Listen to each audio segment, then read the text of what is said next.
ეს ქრონიკა განაგრძობს მაჟორიტარი კანდიდატების ხედვის შემოთავაზებას, მათ წარდგენას. ახლა პირდაპირ ეთერში ჩაგვერთვება ქვემო სამგორის მაჟორიტარი დეპუტატობის კანდიდატი ზაქარია ციკლაური. მოგესალმებით. დიდი მადლობა გადაცემაში მონაწილეობისათვის. თქვენ თავად ცხოვრობთ იმ რაიონში, რომლის მაჟორიტარ კანდიდატად ხართ დასახელებული და შესაბამისად კარგად იცნობთ რაიონის პრობლემებს. ჯერ ვისაუბრობთ იმაზე, რატომ უნდა გააკეთოს თქვენზე არჩევანი ამ მომრჩეველმა, რას თავაზობთ თქვენს თანაქალაქელებს თქვენს რაიონში და შემდეგ დეტალურად ვისაუბროთ კონკრეტულ პრობლემებზე, რა პრიორიტეტებით აპირებთ მუშაობას არჩევის შემთხვევაში მომდევნო 4 წლის განმავლობაში. მოგესალმებით გალბატონო ნათია და მივესალმებით ჩვენს მაყურებლებს. თქვენ სწორად აღნიშნეთ, მე გახლავთ ქვემო სამგორის მაჟორიტარობის კანდიდატი და მინდა ერთ-ერთ კიდევ ერთხელ დიდი მადლობა გავაცხადო ამ გამოცხადებული ნდობისთვის, რადგან ეს არის ჩემთვის ძალიან საამაყო. მე ვარ იმ რაიონის მაჟორიტარი დეპუტატობის კანდიდატი, რომელ რაიონშიც დავიბადე და გავიზარდე და ეს კიდევ უფრო დიდი პასუხისმგებლობაა ჩემთვის. როდესაც მოსახლეობასთან მივდივარ და თქვენ მკითხეთ კითხვაში თქვით თუ რატომ უნდა ამირჩიოს მოსახლეობამ, ჩემთვის თავარი პრიორიტეტი რის გამოც მე გადავწყვიტე რომ მაჟორიტარი ყოფილიყავი იმ უბანში, რომელშიც დავიბადე და გავიზარდე, არის ის საქმე, რომელიც წლების განმავლობაში მე ამ რაიონთან მაკავშირებს. მე ჩემს თანამცხოვრებლებთან და ჩემს უბნელებთან ერთად ასე ვიტყვი, წლების განმავლობაში ვიცოდით და ვიცით ყველა ის პრობლემა, რომელიც ჩვენ გვაწუხებს მოსახლეობას. ჩვენ წლების განმავლობაში ვმუშაობდით ერთად ამ პრობლემის მოგვარებაში და 2012 წლიდან მე თითქმის ყველა საარჩევნო კამპანიის ფარგლებში აქტიურად თანამშრომლობდი ხოლმე ჩემს მოსახლეობასთან. მე ვიყავი ყველა საკრებულოს მაჟორიტარული კანდიდატის საარჩევნო კამპანიაში, ვიყავი საქართველოს პარლამენტის წევრების საარჩევნო კამპანიაში და მათთან ერთად ფეხ 12 წლის განმავლობაში შემოვლილი მაქვს სამგორის რაიონი და მით უმეტეს ქვემო სამგორის, სადაც დავიბადე და გავიზარდე. მე მახსოვს ის, რაც იყო და დღეს ვარ ამაყი, როდესაც ვუყურებ კახაკალაძის მერობის პირობებში, როგორ განვითარდა უფრო მეტი ინფრასტრუქტურული პროექტები განხორციელდა და კიდევ უფრო გალამაზდა ეს რაიონი და მეტი პასუხისმგებლობა მაქვს, რომ მომდევნო 4 წლის განმავლობაში ჩემს მოსახლეობასთან ერთად კიდევ ერთხელ ძალიან ბევრი მრავალი საინტერესო ინფრასტრუქტურული პროექტი განვახორციელოთ და ჩემთვის ყველაზე ძვირფასი თბილისი ზოგადად ძალიან ძვირფასია, ჩემთვის მაგრამ თბილისი განსაკუთრებით ძვირფასი ზუსტად ქვემო სამგორია და მე მაქვს ეს ამბიცია და მე ამას ვყიდები ხოლმე ჩემს მოსახლეობას, როდესაც მათხვდები ჩემს მეგობრებს, ჩემს სკოლელებს და ყველა ადამიანებს, რომელთანაც წლების განმავლობაში ურთიერთობა მქონდა, რომ მე მათთან ერთად 4 წლის თავზე შევძლებ რომ ძალიან ბევრი მნიშვნელოვანი ინფრასტრუქტურული პროექტი განვახორციელოთ. მოდი გავყვეთ რა არის ყველაზე მთავარი და პირველი რიგის ამოცანა. ხომ ეს არის რაიონი, სადაც თბილისის ზოგიერთი სხვა რაიონის მსგავსად ერთ-ერთი გამოწვევა არის ავარიული სახლების შედარებით ძველი შენობები.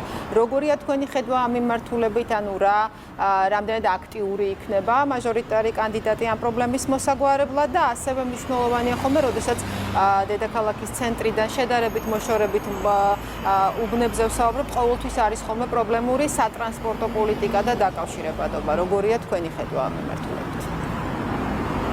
დიახ, მოგახსენებთ, მოკლედ ეს ავარიული კორპუსები და ჩანაცვლების პროგრამა მოგეხსენებათ, რომ თბილისისთვის განსაკუთრებით აქტუალური პრობლემაა, თუმცა საამოყოა ის ფაქტი, რომ პირველი ჩანაცვლების პროგრამა, რომელიც კახაკალაძის მერობის პირობებში დაიწყო, ზუსტად სამგორის რაიონიდან დაიწყო და ჩვენ უკვე ამ პროექტს ვახორციელებთ. ეს უკვე გადავიდა სხვა რაიონებში, სხვა რაიონებიც უკვე სარგებლობენ ამ ჩანაცვლების პროგრამით, თუმცა ეს პროექტი პირველად სამგორის რაიონში განხორციელდა. ასევე ჩვენ ახლა ვდგავართ ქუჩაში, სადაც აქ მიმდებარე კორპუსში არის მსგავსი პრობლემა და ესე იგი მოსკოვის გამზის 36 კორპუსის დაახლოებით 60-70% მოცხოვრებლების უკვე თბილისის მერიისა და რაიონის გამგეობასთან ერთად მათი დახმარებით გაყვანილია ქირი, დანარჩენი მოსახლეობაც გავაქირი და ეს კორპუსი დაინგრევა და მის ადგილას ახალი კორპუსი აშენდება. ესეთი პროექტები ძალიან ბევრია და ესეთი პრობლემა ზოგადად ძალიან დიდია, მით უმეტეს ქვემო სამგორში და ზოგადად სამგორის რაიონში, თუმცა კახაკალაძის მერობის პირობებში ეს პრობლემა აქტუალურია. კახაკალაძის პირობებში ეს პრობლემები გადაჭრა აუცილებლად და ჩვენ ამ წლების განმავლობაში გავაგრძელებთ ამ თემასთან დაკავშირებით მუშაობას და თბილისში შევძლებთ რომ რამოდენიმე წლის თავზე საერთოდ აღარ იყოს მსგავსი პრობლემა. თქვენ ასევე ახსენეთ სატრანსპორტო პოლიტიკა, ხო? სატრანსპორტო პოლიტიკას. პირველ რიგში მინდა ეს ხაზგასმით აღნიშნო, ეს სტერეოტიპი ალბათ უნდა დავარღვიოთ, რადგან მიმდინარე პერიოდებში ჩვენ ნათლად ხედავთ, რომ თბილისი თანაბრად ვითარდება, თბილისის ყველა რაიონი თანაბრად ვითარდება და შესაბამისად ალბათ უკვე აღარ არის გარეუბანი ესე კონკრეტულად გამოყოფილი რაიმე ნიშნით და განსაკუთრებით საამაყო და მნიშვნელოვანია ის ფაქტი, რომ პირველი ვიზიტორი და პირველი სტუმარი, როდესაც საქართველოს ჩამოდის, ზუსტად სამგორის რაიონში დგავს ფეხს და ჩვენთვის ვალდებულებაც არის, რომ შესაბამისი ინფრასტრუქტურა და მოწყობილი, კეთილმოწყობილი სივრცეები დავახვედროთ, რადგან მათ წარმოდგენა თბილისის ზუსტად სამგორის რაიონიდან ექნებათ, როდესაც აეროპორტში პირველ დადგავენ ქვეყანაში ფეხს და შესაბამისად ეს სატრანსპორტო პოლიტიკაზე, როდესაც ვისაუბრებთ, უნდა აღვნიშნოთ ის ფაქტიც, რომ ზუსტად თბილისის მერის კახა კალათისა და ქართული ოცნების ხელისუფლების პირობებში მოხდა, რომ ჩანაცვლა სრულად ამორტიზირებული და სიცოცხლის საშიში სატრანსპორტო საშუალებები, ავტობუსები და მიკროავტობუსები თქვენ გახსოვთ ალბათ რამდენიმე წლის წინ რა მდგომარეობაში იყო ამ მხრივ თბილისი. დღეს საქართველოში და თბილისში დადის ულტრათანამედროვე ევროპული სტანდარტის ავტობუსები და მიკროავტობუსები. პრობლემა რა თქმა უნდა შეიძლება იყოს ფისკალობით მოსახლეობის რაოდენობა იზრდება, ვითარდება რაიონი, მოსახლეობაც მატულობს და შესაბამისად ეს პრობლემა მუდმივად განახლებას საჭიროებს. ამასთან დაკავშირებით გვაქვს სტრატეგია და ჩვენ ვმუშაობთ ამ პრობლემის სრულად გადაჭრისთვის. კი ბატონო, რა არის თავად მოსახლეობისგან წამოსული ინიციატივები და რამდენად აპირებთ მათ გათვალისწინებას? შიდა საუბნო გზების თემაც არის, როგორც ვიცით, რამდენიმეობაში, მაგალითად, იყო ასეთი პრობლემური ერთ-ერთი ქუჩა, კინძბარაულის ქუჩა, სადაც აშენდა არაერთი საცხოვრებელი კორპუსი და არ იყო პრაქტიკულად გზა. აი, რა იგეგმება ამ მიმართულებით და რამდენად აპირებთ გათვალისწინებას თქვენც როგორც საარჩევნო კამპანიაში, ასევე შემდეგ მუშაობის შემთხვევაში მოსახლეობის ინიციატივებს.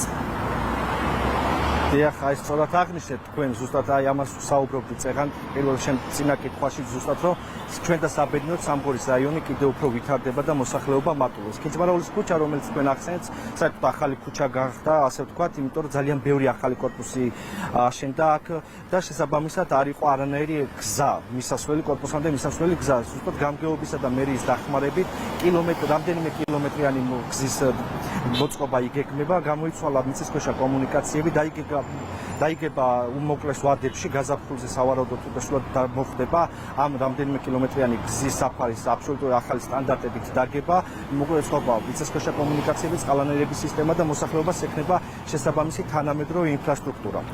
ასევე მოსახლეობა ხშირად საუბრობს ხოლმე სხვადასხვა რეკრეაციული სივრცეებისა და სტადიონების მოწყობაზე. ეს ძალიან ხშირი ფაქტებია ასეთი სამგორის რაიონში, ძალიან ბევრი სკვერი და რეკრეაციული სივრცე გვაქვს, თუმცა ჩვენ ამასთან დაკავშირებით არ შევაჩერებთ მუშაობას, რადგან მოსახლეობის ინტერესიც ძალიან გაზრდილია ამ მიმართულებით. მათ აქვს სურვილი, რომ საკუთარ უბნებში, ეზოებში ჰქონდეთ ძალიან ბევრი რეკრეაციული სივრცე, ძალიან ბევრი ახალგაზრდა მოდის ხოლმე ჩემთან შეხვედრაზე, ძალიან ბევრ ადამიანს ვესაუბრები და მათი მიზანი და მათ წინაშე ჩემი ვალდებულება ზუსტად ის არის, რომ სამგორის რაიონში ახალგაზრდებს, ბავშვებს ჰქონდეთ ჯანსაღი ცხოვრების წესის შესაძლებლობა და მათთვის ყველაფერს გავაკეთებთ იმისთვის, კახკალაძისა და თბილისის მერის გუნდთან ერთად იმისთვის, რომ ძალიან ბევრი ახალი ინფრასტრუქტურა, მწვანე სივრცე, რეკრეაციული სივრცე და რაც თავარია ძალიან ბევრი სტადიონი მოწყოს, რომ ბავშვები დაკავდნენ ამ ჯანსაღი ცხოვრების წესით. მადლობა თქვენ. დიდი მადლობა, ქვემო სამგორის მაჟორიტარი დეპუტატობის კანდიდატი ზაქარია ციკლაური გახდა დღის ქრონიკის სტუმარი. ჩვენი გადაცემა დღეს ამით